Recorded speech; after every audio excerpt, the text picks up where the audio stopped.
Welcome back to The Breakdown with me, NLW. It's a daily podcast on macro, Bitcoin, and the big picture power shifts remaking our world. The Breakdown is sponsored by Nexo.io, Arculus, and FTX, and produced and distributed by CoinDesk. What's going on, guys? It is Sunday, April 17th, and that means it's time for Long Read Sunday. Before we dig into this week's essay, however, a few housekeeping notes. There are two ways to enjoy The Breakdown.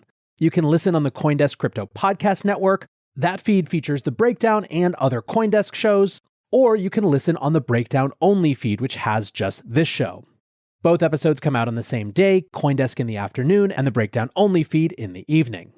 Whichever feed you listen to, if you're enjoying the show, please subscribe to it, give it a 5-star rating, give it a review, or if you want to dig deeper into the conversation, and really, what a better time to do that than on a Sunday, come join us on the Breakers Discord. You can find a link in the show notes or go to bit.ly/breakdownpod. Also, a disclosure as always, in addition to them being a sponsor of the show, I also work with FTX. Now today we are digging into an area of discourse around crypto, an area that I might call FUD, that is emerging and I think likely to increase as the great national debate about crypto regulation heats up. And that's the idea of comparing the crypto industry to the great financial crisis. There are a number of reasons that this comes up. Some of them are attempts to draw parallels between financial instruments that were created in the lead up to the GFC and crypto instruments that are part of DeFi now. You'll often see stablecoins, for example, in the hot seat. But another reason for these parallels has to do with just the lived experience of the regulators that we happen to have. The Great Financial Crisis was the most defining financial event of their careers. And so, of course, they're going to look for parallels in an attempt to divert or head off that sort of potential systemic failure from happening ever again. The risk, of course, is that looking for those parallels actually creates a scenario where you just start to see them everywhere, even if they don't really belong. I think the vast majority of the time that I've seen these arguments come up, they're shared by folks with only the loosest understanding of either the crypto industry or what actually went into creating the Great Financial Crisis itself.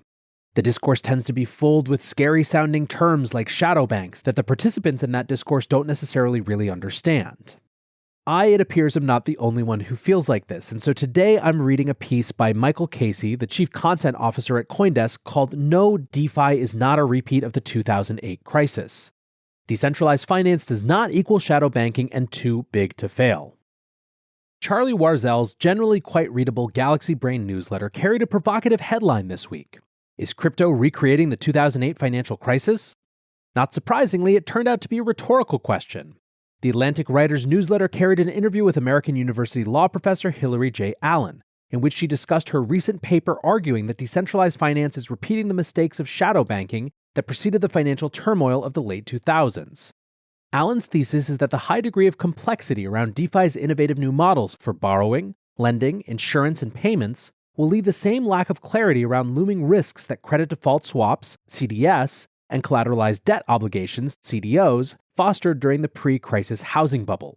Quote, "Complexity-induced opacity increases the chance that such risks will be underestimated in good times, causing bubbles, and overestimated in bad times, making panics worse," she writes. Allen is urging the US government to step in to regulate the sector before it becomes more integrated into the mainstream financial system. She argues that decentralized applications, dApps, should be licensed, and their founders and developers subject to enforcement actions if they are non-compliant. That won't sit well with many in the crypto community, where the idea that open source coders can be charged with wrongdoing is seen as chilling to innovation. First, let me acknowledge there's some truth in Allen's DeFi observations, and that some of the parallels she draws to the financial crisis are legitimate and important. It's true, the average person can't hope to understand DeFi. Much like how Wall Street's financial engineers exploited the black box of CDSs and CDOs to the eventual detriment of bank customers, that complexity also gives DeFi project founders asymmetric advantages. It's why rug pulls and other abuses of overly trusting investors are common. Another valid observation from Allen, there's an awful lot of 2008 bubble-like behavior in DeFi now, and there's a lot more centralization with trusted intermediaries than decentralization enthusiasts acknowledge. But there's a fundamental flaw in Allen's perspective, one that could lead to a major policy error.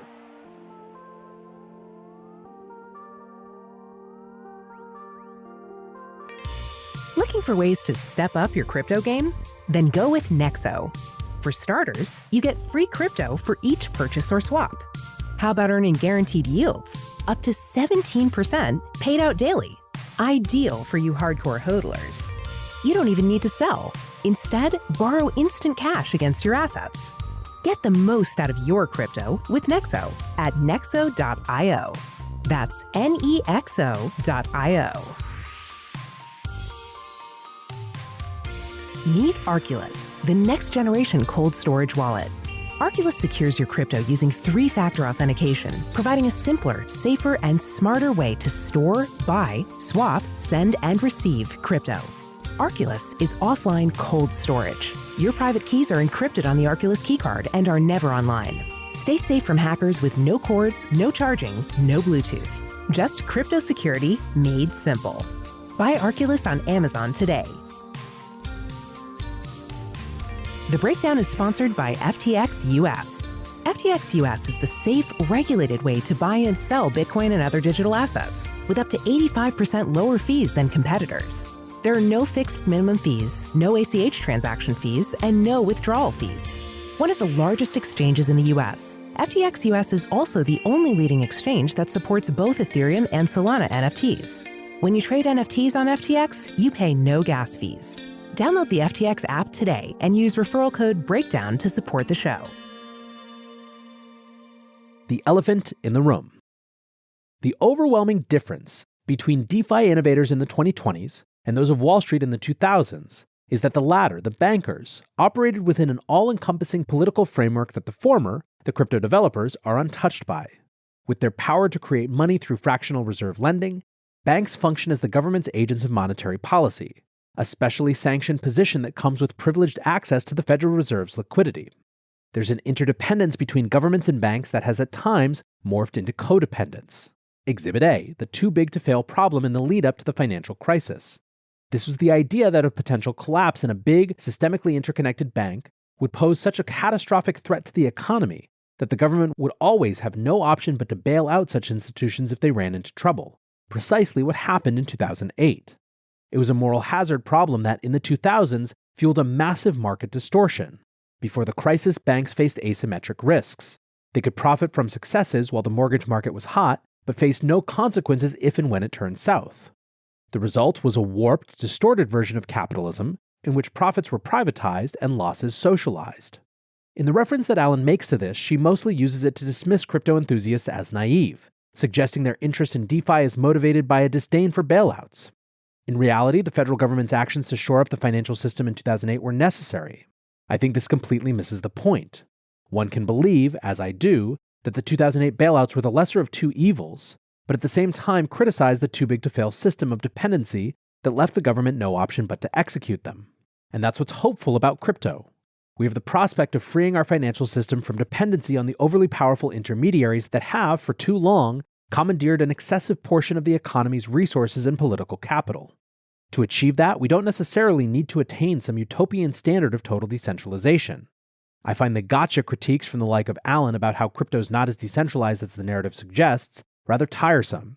All the smart people in this space know this. Rather, we need a system that is sufficiently open to competition and innovation for a significantly wider set of participants than exists in the current system. That means certain elements should be decentralized and permissionless, while other parts will require the involvement of trusted parties to achieve appropriate efficiency. What matters is the balance such that every institution is subject to some form of market pressure. Easy innovation versus hard innovation. And that's what makes the innovation by complexity comparison invalid across both realms. Since banks have a licensed monopoly over monetary creation, a role so vital that it earns them implicit taxpayer protection against losses, the quote-unquote innovation they undertake is shaped by very different incentives and checks and balances than that of DeFi developers. Banks had the luxury to develop CDs, CDOs, and CDO-squared products to boost leverage and maximize short-term profits without having to calibrate those bets for the risk that the market might turn against them. By contrast, DeFi developers face a much more fluid and unforgiving market. That's not only because they don't have the implicit taxpayer guarantee that banks have, but also because of a core design element of DeFi, the open-source Lego composability of code and low barriers to entry. That design means that anyone with sufficient coding knowledge can spin up a new automated market maker a new governance token, or a new stablecoin algorithm without having to ask permission from a government or any other intermediating institution. And that means they can challenge the incumbents. Consider the story of DeFi over the past 2 years. First, MakerDAO was the darling of the market, then Compound, then Aave, then SushiSwap, then hybrid gaming DeFi services like Axie Infinity, all founded with months of their sudden surge to success. Compare that with the winners that emerged from the rubble of the mortgage crisis, JP Morgan Chase and Bank of America. They trace their roots back to 1799 and 1904 respectively. This DeFi dynamism, if it can be sustained, will prevent the rigidities that Alan worries will breed the same kind of systemic risk that consumed the banking system in the 2000s. That's because the market is constantly correcting the different winners and losers tokens. It's all about price signals. Also, while it's true that DeFi is not perfectly decentralized and that it's too complicated for the average person, end users of DeFi products have far greater influence over what gets built than do banks' customers. Not only do many of them hold governance tokens, but with their fickle behavior, they produce market signals that keep DeFi developers on their toes, something bankers don't have to worry about nearly as much. For sure, risk-taking investors will continue to lose money from rug pulls and code breaches, while others will make fortunes. But this hurly-burly is quite different from the systemic problems that beset the financial system in the 2000s, when everyone and every risk asset was winning for a sustained period of years before everyone and everything started massively losing in unison. Most importantly, the constant threat of failure means there's an incentive for developers to come up with more trustworthy offerings, which is why, despite the horror stories, the system has steadily become more robust over time. What might threaten this market-driven balance? An ill-thought-out regulatory model, that's what. Want to build up systemic risk in DeFi? Then give banks with their moral hazard-based lending model an advantage over open-source developers. Make the latter seek permission to obtain the licenses that banks are already privileged to have. Make it very costly for real market-focused innovation to occur, and make short-term exploitative innovation virtually riskless by backing it with government insurance and taxpayer guarantees. This is not to say that centralized service providers in this space shouldn't be held accountable to laws that preserve financial stability and protect consumers. But as a range of competing proposals for regulating stablecoins, DeFi, and the broad crypto industry do battle in Washington, it does mean that we should heed the lessons from the 2008 crisis. The right lessons, not the wrong ones. All right, back to NLW here.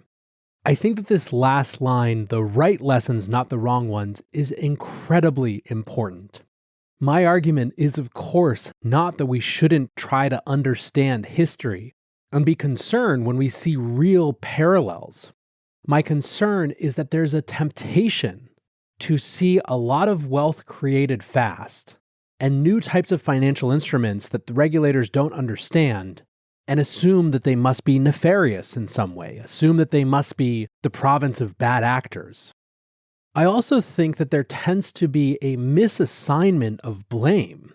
To the extent that regulators are concerned that big opaque actors, like hedge funds, for example, getting involved in DeFi is an issue, or the risk that a stablecoin run that starts in crypto but spills over to the traditional financial system by way of those opaque hedge fund actors is a real risk, I would assert that the risk is in the opacity of the financial institutions dealing with those financial products, not necessarily the products themselves. In fact, one of the things that makes these DeFi and crypto products so different is just how auditable they are, how visible they are. There is an opportunity for that inherent transparency to build a lot of resiliency into this system, but not when you're focused on just the instruments and not the institutions that are wielding them. This is the beginning of what's going to likely be a much bigger conversation about DeFi specifically. We've exited the era of will they ban Bitcoin and crypto altogether, and we've turned a corner, as I've mentioned numerous times before, in terms of what seems like the US government's openness and interest in this new space. But the devil will absolutely be in the details, and it'll be incredibly important to help educate regulators, to help them truly understand these instruments, and to deal with real critiques and real risks, not just these imagined ones. So thanks to Michael Casey for writing a great piece that advances that dialogue. Thanks to my sponsors, Nexo.io, Arculus, and FTX for supporting the show and allowing me to bring that dialogue to you guys. And thanks, of course, to you for listening. Until tomorrow, be safe and take care of each other. Peace. Hey, Breakdown listeners, come join CoinDesk's Consensus 2022. the festival for the decentralized world, this June 9th through the 12th in Austin, Texas. This is the only festival showcasing and celebrating all sides of blockchain, crypto ecosystems, Web3, and the metaverse, and is designed for crypto newbies, investors, entrepreneurs, developers, and creators. Don't miss speakers like Cathie Wood, SBF, CZ, Punk6529, and Joe Lubin, to name just a few. Use code BREAKDOWN to get 15% off your pass at coindesk.com/consensus2022.